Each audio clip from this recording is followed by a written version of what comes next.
30 నిమిషాలలో నొప్పి లేకుండా వేడికోస్ వెయిన్ చికిత్స. ఆవేశ హాస్పిటల్, హైదరాబాద్.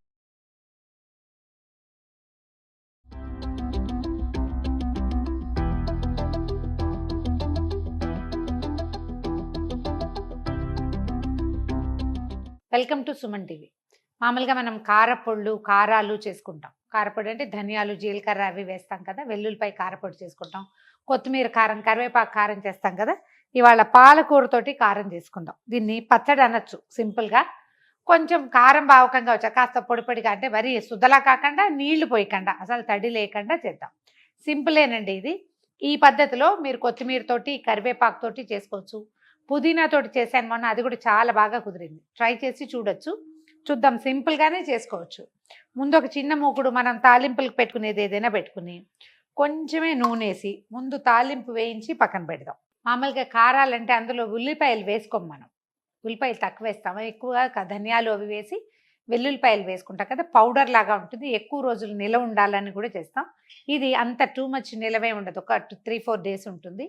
ఎండాకాలం అయితే మరీ కొంచెం తక్కువ, లైఫ్ తగ్గిపోతుంది. ఫ్రిడ్జ్లో కూడా ఏం పెట్టక్కర్లా, బయట పెట్టుకోవచ్చు. శీతాకాలము వర్షాకాలము కొంచెం ఎక్కువ రోజులు ఉంటుంది, కానీ చాలా బాగుంటుందండి. పిల్లలు మన ఇవి తినరు, ఆకుకూరలు పప్పులు ఇవి తినడానికి ఇష్టపడరు. అలాంటి వాళ్ళకి ఇది మంచి ప్లస్ అవుతుంది. దీన్ని అన్నంలో కలిపేసి నేను చేసేదాన్ని, చివరికి చూస్తే మీకు తెలుస్తుంది మొత్తానికి పదార్థం వచ్చాక. అన్నంలో కలిపేసేయటం, పైన మన పులిహార పోపులాగా వేసి కొంచెం నిమ్మరసం పిండితే పాలక్ రైస్ లాగా కూడా తయారవుతుంది. ఈజీగానే చేసుకోవచ్చు. మూకుడు వేడెక్కిందండి, కొంచెం మెంతులు వేస్తున్నాను. మెంతులు వేగిపోగానే కొన్ని ఆవాలు, ఒక చిన్న స్పూన్ ఆవాలు అనుకోండి, అలాగే ఒక స్పూను ధనియాలు, ఒక చిన్న స్పూన్ జీలకర్ర,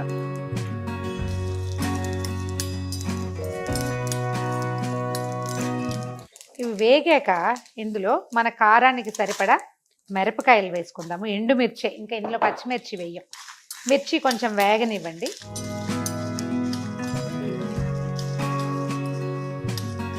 మీరు కావాలంటే కరివేపాకు కూడా వేసేసుకోవచ్చండి. ఇది గ్రైండ్ చేసేస్తాం, పొడిగా చేస్తాం దీన్ని మనం. కొద్దిగా చింతపండుని చిన్న చిన్న ముక్కలు చేసి, మనకి సరిపడా చింతపండు కొంచెం ఇంత పడుతుంది, ఒక చిన్న ఉసిరికాయ ఇంత వేస్తే సరిపోతుంది. ఇది ఒక 10 రూపాయల పాలకూర అనుకోండి. కొంచెం ఆకులు ఏరేసి కాడలు లేకుండా ఒట్టి ఆకులు తీసి పెట్టాను. చింతపండు కూడా గ్రైండ్ అయిపోవటం కోసం అనమాట, కొంచెం వేగితే ఈజీగా అయిపోతుంది. చిన్న ముక్కలు చేస్తే కొంచెం వేడికి అందులో ఉన్న తడి అంతా డ్రై అయిపోతుంది. పచ్చడి నిలవ ఉండటానికి, ఏమైనా కారం నిలవ ఉండాలి కదా, ఓ 4 వెల్లుల్లిపాయలని చిన్న ముక్కలు తరిగాను, అవి కూడా ఇందులో వేసేస్తాను. వేగిపోతే బాగుంటుంది. మంచి కారపొడి ఫీల్ వస్తుంది అన్నమాట దీంతో. ఈ తాలింపు వేగిపోయిందండి, దీన్ని తీసి పక్కన పెట్టుకుందాము. ఒక పెద్ద మూకుడు, మనకి ఉల్లిపాయ పాలకూర 2 వేగడానికి వీలుగా పెట్టుకుందాము.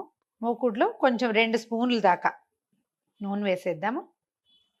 ఇలాంటివన్నీ ప్రిఫరబుల్లీ నువ్వుల నూనెతోటి చేసుకోండి, పప్పు నూనెతోటి ఎక్కువ రుచిగా ఉంటాయి. నూనె కొంచెం వేడెక్కాక కొద్దిగా జీలకర్ర వేద్దాము, వాసన బాగుంటుంది అంతే. ఒక చిటికెడు పసుపు, ఒక పెద్ద ఉల్లిపాయని సన్న ముక్కలు చేసి పెట్టాను, ఇది ఇందులో వేసేద్దాం.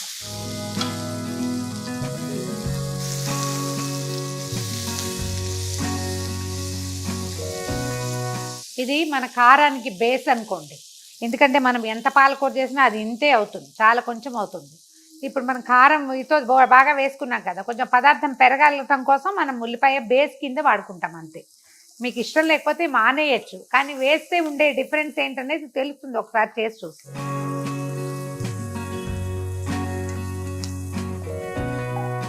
ఉల్లిపాయలో కొంచెం ఉప్పు వేద్దాము, తొందరగా వేగిపోతుంది.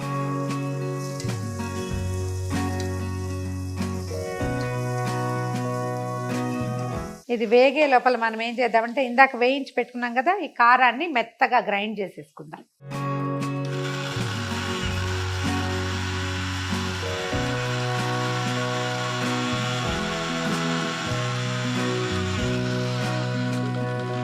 ఉల్లిపాయ దాదాపుగా వేగిపోయిందండి, నూనె అంతా పైకి వచ్చేసింది. ఇప్పుడు ఏం చేద్దామంటే, మనం కారం గ్రైండ్ చేసి పెట్టుకున్నాం, ఇందులోనే ఉప్పు వేసేసానంటే ఇంకా పైన ఉప్పు ఏం వేయం, ఇందులో వేసేస్తాం.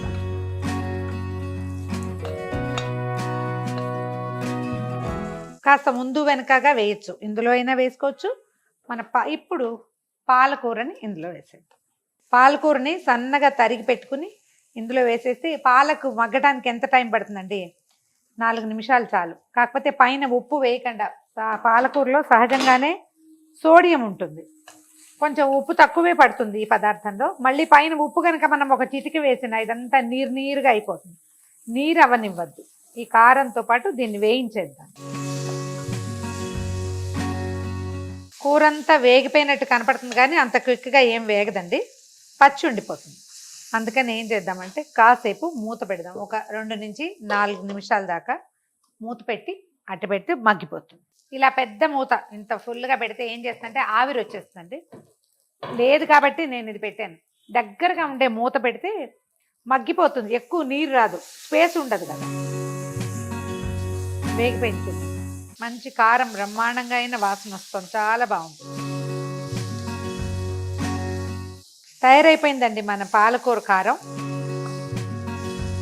పచ్చడి చేస్తే గ్రైండ్ చేసేస్తాం మనం కదా, పచ్చడి చేస్తే గ్రైండ్ చేస్తాము, తర్వాత ఏమో ముద్దగా అయిపోతుంది, కొంచెమే అవుతుంది. నేను చేసిన ఈ ఉల్లిపాయ ప్రయోగం వల్ల మీకు కనపడుతోంది చూడండి, చక్కగా 3 రోజులు ఉంటుందండి. బయటే పెట్టుకోవచ్చు, దీన్ని ఫ్రిడ్జ్లో పెట్టక్కర్లా. మనం వేసిన నూనె కూడా మెల్లిగా బయటకు వస్తానంటుంది చూడండి.